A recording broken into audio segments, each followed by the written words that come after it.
Hey guys, welcome back to चलोगे।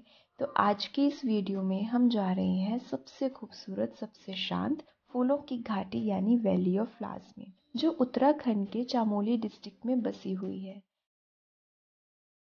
जानते हो वक्त का थम जाना क्या होता है? वो पल जब तुम बादलों से घिरे हुए उन पहाड़ों के बीच होते हो, बहते झरनों के साथ खूबसूरत फूलों की दुनिया में होते हो और बस ग्रेटफुल होते हो उन वक्त के थमे पलों में।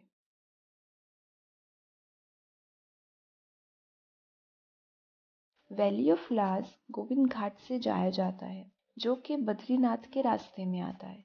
गोविंद घाट बद्रीनाथ से अराउंड 25 से 30 किलोमीटर पहले आता है।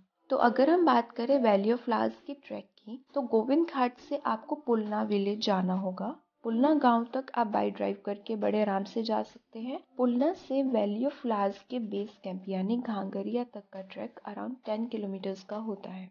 घांगरी एक्चुअली वो पॉइंट है जहाँ से दो रास्ते जाते हैं, एक हेमकुंड साहिब की ओर और दूसरा वैली ऑफ फ्लावर्स की ओर।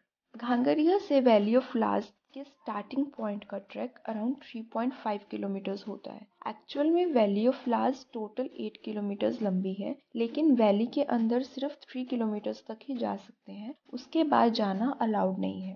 वैली ऑफ फ्लावर्स के स्टार्टिंग पॉइंट पर ही आपको एक चेक पोस्ट मिलेगा, जहाँ से आपको एक एंट्री टिकट लेना होगा। एंट्री टिकट अराउंड 150 रुपीज़ का होता है। वैली ऑफ फ्लावर्स में प्लास्टिक, स्ट्रॉन्स, लिकर, सिगरेट्स अलाउड नहीं है, और ये ज़रूरी भी है क्योंकि valley of flowers UNESCO world heritage site में आता है और ये रूल्स होना और ओबे करना दोनों ही इम्पॉर्टेंट है। अगर हम टाइमिंग्स की बात करें तो वैली ऑफ फ्लावर्स जून से अक्टूबर के फर्स्ट वीक तक खुला रहता है। इसके बाद हैवी स्नोफॉल होने के कारण इसे बंद कर दिया जाता है। यहाँ आपको अराउंड 600 से भी ज़्यादा वैरायटी ऑफ फ्लावर्स देखने मिलेंगे, लेकिन अगर हम ब्लूमिंग सीजन की बात करें तो ब्लूमिंग सीजन मिड जुलाई से मिड अगस्त तक रहता है।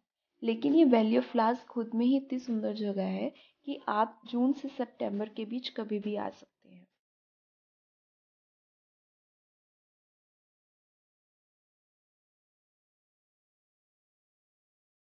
तो अगर हम स्टेज की बात करें तो आपको स्टेज के ऑप्शन जोशीमठ, गोविंद घाट या फिर घांगरिया में भी मिल जाएंगे। अगर आपको हेमकुंड साहिब का भी ट्रैक करना है तो आप घांगरिया में अगर स्टे लेते हैं तो वैली ऑफ फ्लावर्स के ट्रैक के बाद नेक्स्ट डे घांगरिया से हेमकुंड साहिब का भी ट्रैक कर सकते हैं।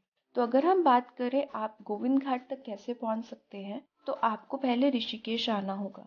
ऋषिकेश से गोविंद घाट का सफर अराउंड 270 किलोमीटर का रहता है, जिसे ट्रैवल करने के लिए आपको 8 से 9 घंटे का टाइम लगेगा। ऋषिकेश पहुंचने के लिए आप बाय बस आ सकते हैं, कैब या टैक्सी करवा के भी आ सकते हैं। इसके अलावा अगर आप बाय ट्रेन आना चाहते हैं तो ऋषिकेश में ही रेलवे स्टेशन है, जहां तक आप टिकट बुकिंग करवा सकते हैं। अगर हम फ्लाइट्स को कंसीडर करें तो सबसे नजदीकी एयरपोर्ट आपको देहरादून का जोली ग्रांट एयरपोर्ट लगेगा, जहां तक आप फ्लाइट बुक करवा के भी आ सकते हैं।